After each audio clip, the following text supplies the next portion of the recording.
Living away from home is one of those aspirational things that every young person talks about.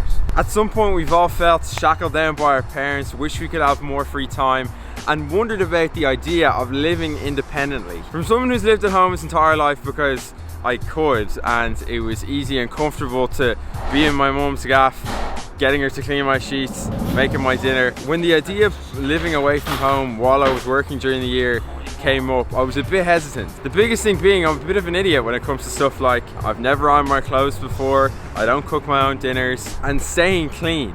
Like, I'm not sure if I've ever been really clean. Given that I moved into my new house this week, I thought I'd take you through my first week of living independently and seeing how I could cope with all the different challenges that I faced. And I love it! So let's kick things off with buying food for myself.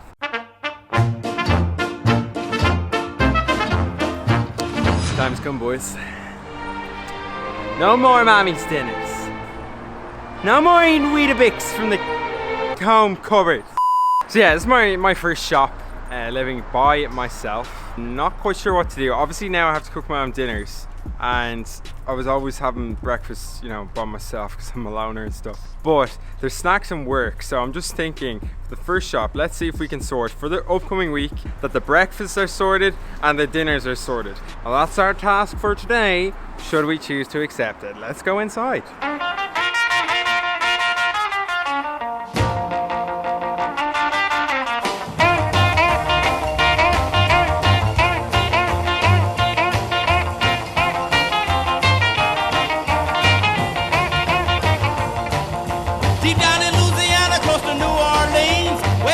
So it's all well and good buying food, that's the easy part. Now you actually have to cook it. Every evening after work I was going to have to cook my own dinner because I couldn't afford to just go out and buy a burrito or something, and it was also more convenient to be at the house cooking stuff rather than having to go outside. The question is, could I actually cook something half decent? Okay, welcome everyone to part 2 of living by myself, cooking my own food. I know, I'm amazed too. What do you think's on the menu this evening? Well, you know, I had a variety of options. Could have made a curry, could have cooked bread in a microwave, could have even had porridge and Nutella, but no, we're having none of those things. We're in fact having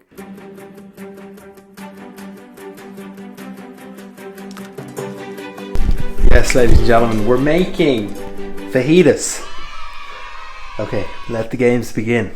Okay, so step 1, you gotta get your mince. Now, I didn't buy this in a lunchbox, nor would I advise storing it in a lunchbox, but I actually bought it on Sunday and I had nothing else to put it in. Oh, look at that.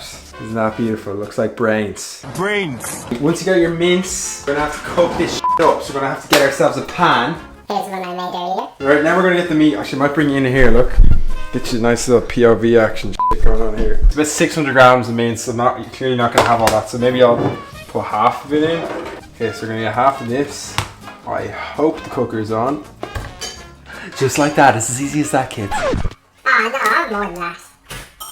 I'll do it all. One eternity later. So we got some stuff here now, like that, okay? We also turned on the fan. Not gonna lie, I didn't really know I had to do that. Maria told me that, so she's sound. We've got our finest tomato and mushroom pasta sauce from Aldi. Was only €1. Just, you know, sprinkle it on like you do with clickbait. Okay, now we're gonna mix and mix and mix and mix. This is the moment of truth. We've got our old El Paso burrito kit. Boom! And you're gonna take a spoonful of this, put it on there. Key is not to put too much on.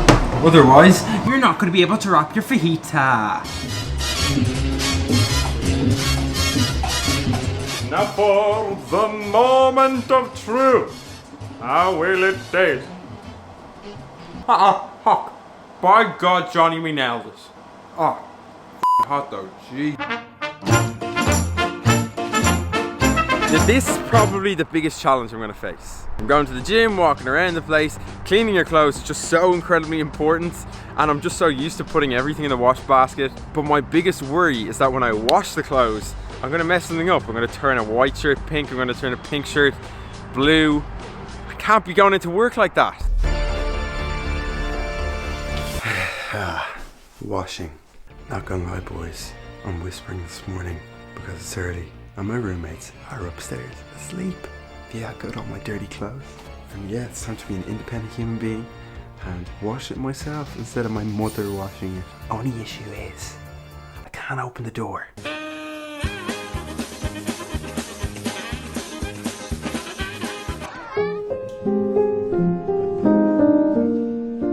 Eventually.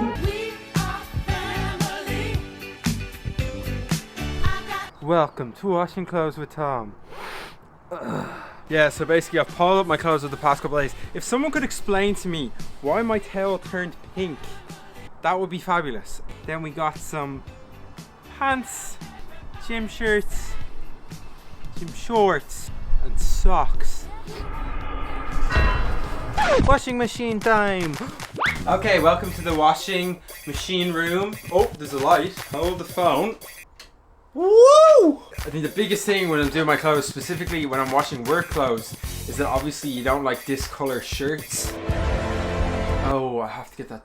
A few moments later. Boom! Back in business. Got 2 more shirts. But yeah, the biggest thing is that, you know, everybody's had that experience where your mom comes down to you and she's like, Thomas? Hi mom, got something to tell you. What's the problem? I ruined your good shirt, Thomas. Ma! We've all had one of those, so making sure that doesn't happen is key. And how you do that, I've been told, is you put it at a low heat. If you do the wash at a high heat, like 60 degrees, the colours might run. That's what you call it. You know, they're not physically running, they're just running from your shirt to your white shirt, and you don't want that to happen. So we're going to do it on 30 degrees. Maria, if you're watching this, I'm sorry, I actually don't have washing powder at the moment. I'm going to get some. I'll pay you back, or I'll get you a new batch, but we're going to use some of this bad boy, Daz.